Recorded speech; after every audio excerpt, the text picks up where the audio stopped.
Have you recently failed your pilot exam? Are you discouraged that after doing all this work, all the study for a couple of weeks, you end up going for the exam and the examiner told you, unfortunately, you did not pass. And now you're discouraged and you do not know what to do. First of all, let me tell you that this is completely common. It's actually normal. I get many messages from people on Instagram where they tell me, Keith, you know what? I wrote this commercial pilot exam, which is a really tough exam, or I wrote the instrument rating exam or airline exam, and I did not pass and I need your help. What do you think I should do? So one of the first things I tell them to do is, you know what? It's actually not your fault. You've actually gotten the wrong information all this time. Because if you had the right information and the right strategy from the beginning, if somebody told you the right things to do from the beginning, you wouldn't have actually been in this situation. You would have been much more focused. If you think about all the subject material you have to study for your exam, it is a lot of information. It'll take you many, many months. I think 4 to 6 months to study for them. But unfortunately, when you go for the exam, they don't really ask you maybe 50, 60% of that information. And the information they do ask you, they ask it to you in a much more confusing way. It's almost like a lawyer wrote these real exams. It's not enough to just know the information. You also need to know how they ask you the information on the exam. And that's where a really good practice test comes in.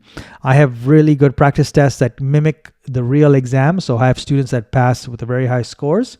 So I highly advise you to get your hands on some really accurate practice tests. Also, I recommend as soon as you fail the exam, they give you the exam feedback sheet at the back, especially in Canada. They tell you, let's say these are the 5 or 10 topics that you got wrong. As soon as you get home, write down all the questions that you got wrong. While it's still fresh in your mind, write them down, because trust me, tomorrow you're going to forget everything. I mean, most of us don't remember what we had yesterday for breakfast. So there's no way you're going to remember what you got wrong on the written exam tomorrow or the day after. The more time you keep before you write it down, the more you're going to forget, and especially the type of detail you need to write down. And once you go home and write down those questions, go and look at the aviation manuals, whichever textbooks you use, and go ahead and study those topics. You can even use Google to get more information. And then now you've actually completed the feedback loop. You know exactly what you didn't do well. You go ahead and study for it. And now your knowledge has increased from before.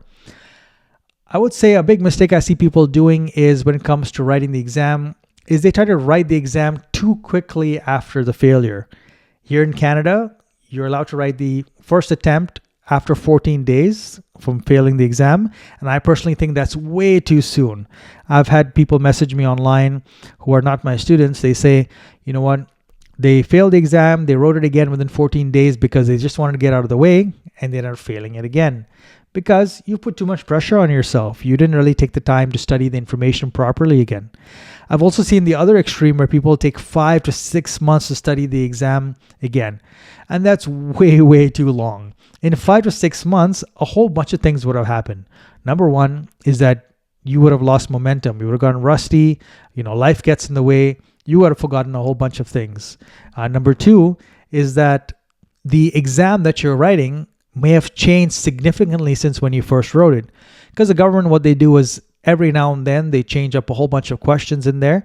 By the time you write it in 6 months, you could be having a completely different exam. So I think writing the exam too quickly or within 6 months is way too much time. In fact, I think the sweet spot is right at the 1 month range, the 30-day range. If you write the exam within 30 days, I think that's a good spot. It gives you enough time to calm down, but not so much time where you forgot all the information.